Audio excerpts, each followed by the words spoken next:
Hello everyone. इस video में हम हिंदी व्याकरण की वर्णमाला पढ़ रहे थे।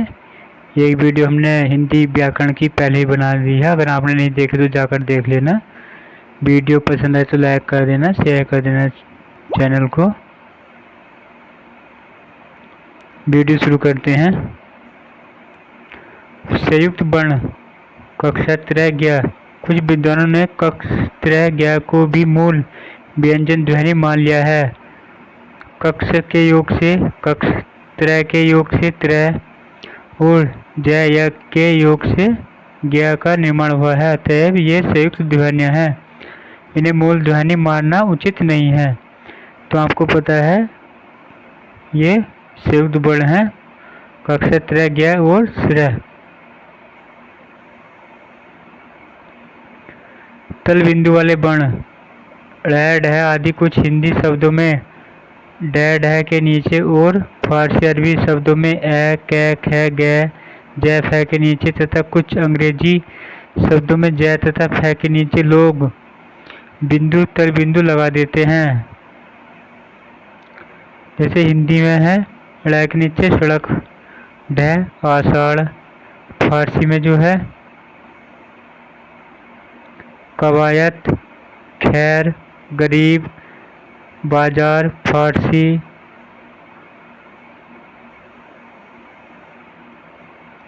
अरबी में जो है महलूम, गैर, इज, फास्ट। ड़ और ढ हिंदी के अपने ट वर्गीय व्यंजन हैं। इनके विषय में विशेष बात यह है कि इनका संयुक्त रूप नहीं होता है तथा ये किसी शब्द के प्रारंभ में भी नहीं आते हैं।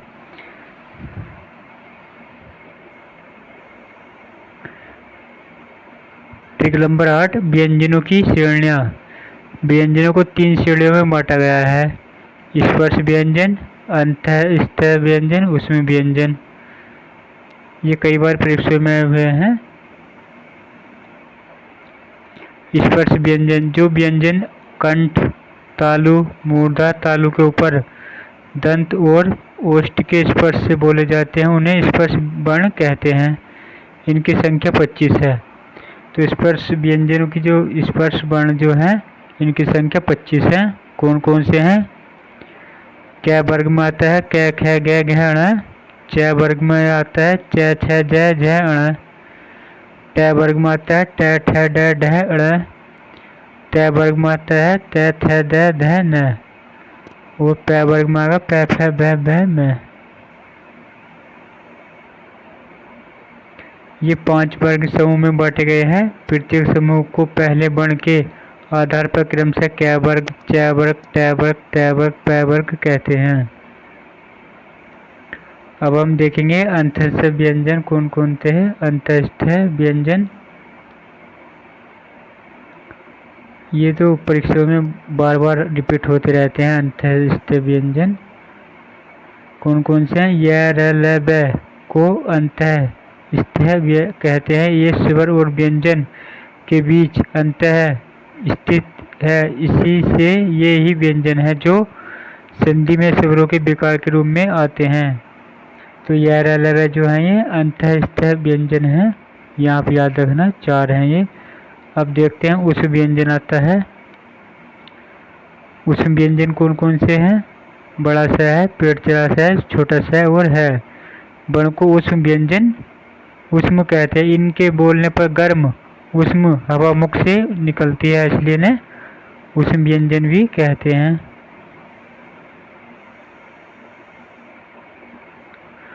ट्रिक नंबर 9, वर्णों के उच्चारण स्थान। मुख के जिस भाग से वर्ण उच्चारण किया जाता है वह भाग उस वर्ण का उच्चारण स्थान कहा जाता है। उच्चारण स्थान 6 हैं। कौन कौन से हैं?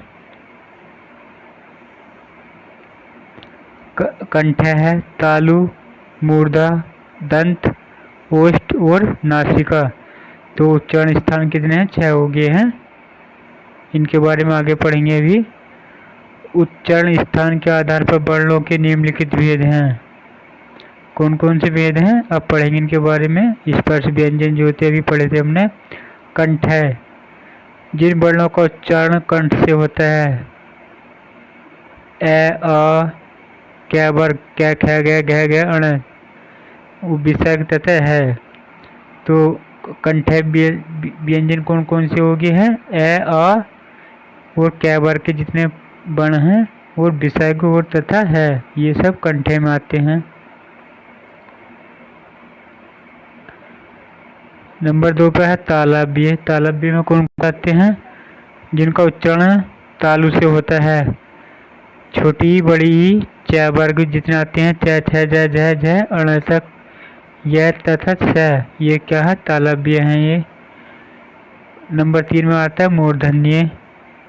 मूर्धन्य में क्या आता है? ट वर्ग आता है जिनका उच्चारण स्थान मूर्धा हो, जैसे री ट वर्ग र और स।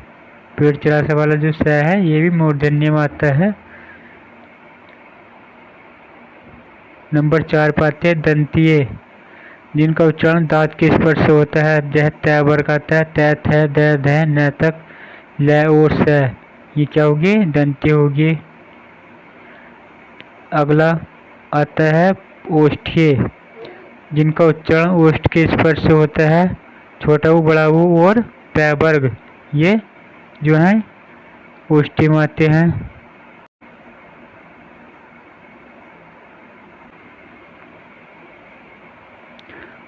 नंबर 6 आता है अनुनासिक, जिन वर्णों के उच्चारण में मुख के भाग दांत ओष्ठ आदि के अतिरिक्त नाक की भी सहायता ली जाए, जैसे ड़ ड़ ड़ न म और अनुस्वार चंद्रबिंदु, ये अनुनासिक होते हैं जितने भी ड़ हैं।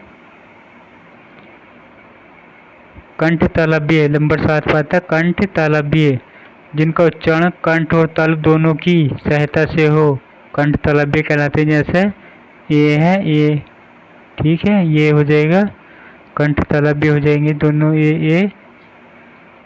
नंबर 8 पाता कंठ ओष्ठीय, जिनका उच्चारण कंठ और ओष्ठ दोनों से हो, जैसे ओ औ, ये जो है दोनों कंठोष्ठीय है। नंबर 9 पाता है दंतोष्ठीय, जिनका उच्चारण दांत और ओष्ठ से हो, जैसे ब। कई बार परीक्षा में हुआ है ब जो है दंतोष्ठीय शब्द है, ये व्यंजन है, स्पर्श व्यंजन है। ट्रिक नंबर 10 अल्प प्राण और महाप्राण वेरी वेरी मोस्ट है, ये कई बार परीक्षा में पूछे गए हैं। संपूर्ण व्यंजन वर्गों को अल्प प्राण और महाप्राण वर्ग में भी बांटा गया है। नंबर 1 पे आता है अल्प प्राण, जिन वर्णों के उच्चारण में है आकार की ध्वनि नहीं सुनाई पड़ती उन्हें अल्प प्राण कहते हैं। तो उनकी ट्रिक क्या है याद करने की? 1 3 5 पहला वर्ण, तीसरा वर्ण और पांचवा वर्ण जो है ये अल्प प्राण कहलाते हैं। जैसे कै हो गया, ग हो गया और ल हो गया, ये जो है अल्प प्राण हो जाएंगे। अगला जो है अल्प प्राण वर्ण कौन कौन से हैं? तृतीय वर्ग का प्रथम तृतीय तथा पंचम वर्ण और य अल्प प्राण वर्ग हैं। ये भी ध्यान रखना आपको, य जो है अल्प प्राण वर्ग हैं। नंबर 2 में जो है अगला प्राण जो आता है महाप्राण आएगा, जिन वर्णों के उच्चारण में आकार की ध्वनि सुनाई पड़ती है उन्हें महाप्राण कहते हैं। इसकी ट्रिक जो है पहला दूसरा वर्ण और चौथा वर्ण जो है ये महाप्राण कहलाते हैं। महाप्राण वर्ण तृतीय वर्ग का द्वितीय चतुर्थ वर्ण तथा स है, जितने भी उसमें व्यंजन है क्या है ये महाप्राण है, ये भी आप ध्यान रखना। और इसकी ट्रिक जो है 2 और 4 है महाप्राण की और उसमें व्यंजन है। ट्रिक नंबर 11 घोष अघोष, जिन वर्णों के उच्चारण में स्वर तंत्रियों आपस में झकृति उत्पन्न करते हैं वे घोष कहलाती हैं। ये हैं सारे स्वर वर्ण, जैसे ग घ ड़ ज झ ड़ ढ ढ ड़ द ध न ब भ म, यानी प्रत्येक वर्ग के तीसरे चौथे और पांचवें तथा य चारों अंतस्थ और है अकेला उसमें व्यंजन है। कौन से हैं? घोष कहलाते हैं ये।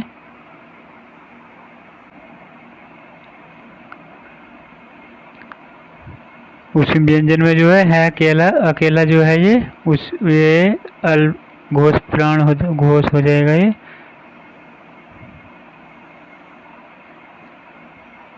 जिन वर्णों के उच्चारण में स्वर तंत्रियों में झकरती उत्पन्न नहीं होती हैं वे अघोष वर्ण कहलाते हैं। ये हैं प्रत्येक वर्ग के प्रथम और द्वितीय वर्ण यानी क ख च छ ट ठ द थ प फ तथा स। तीनों स जो हैं ये उस व्यंजन जो हैं ये सब अघोष में आते हैं। ये भी आप याद रखना। और उसकी जो ट्रिक है 2-4 है। पहला और दूसरा जो वर्ण जो रहेगा ये अघोष कहलाएगा और तीसरा चौथा पांचवा जो ये घोष कहलाएगा। और तीनों उस व्यंजन जो है तीनों से जो है ये अघोष में आते हैं। ट्रिक नंबर 12 मात्रा। प्रत्येक स्वर के उच्चारण में जो थोड़ा बहुत समय लगता है उसे मात्रा कहते हैं। मात्रा 3 प्रकार की होती है। 3 प्रकार की हैं मात्रा, 3 प्रकार की हैं। कौन कौन सी हैं? ह्रस्व, दीर्घ और प्लुप्त। छंद शास्त्र में ह्रस्व को लघु और दीर्घ को गुरु कहते हैं। ह्रस्व को लघु कहते हैं और दीर्घ को गुरु कहते हैं।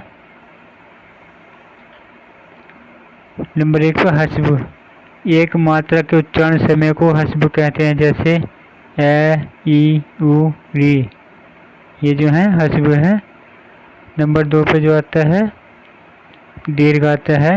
ह्रस्व के उच्चारण में जितना समय लगता है उसका दुगना समय दीर्घ के उच्चारण में लगता है, जैसे ओ, ई, उ आदि।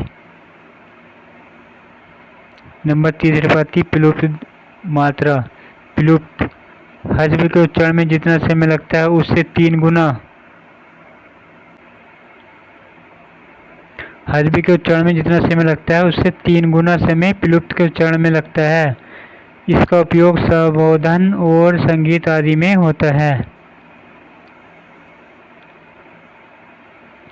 ट्रिक नंबर 13 मात्रा के लिए लिपि।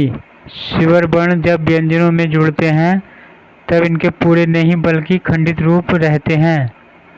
स्वर के इन खंडित रूप चिन्ह को मात्रा कहते हैं। विभिन्न स्वरों के जुड़ने वाले रूप निम्नलिखित हैं,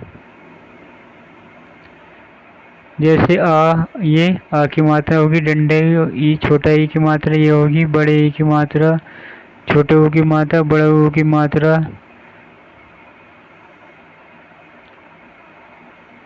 री की मात्रा ये है, री, ए की मात्रा ए, ओ की मात्रा, ये सब मात्राएं हैं।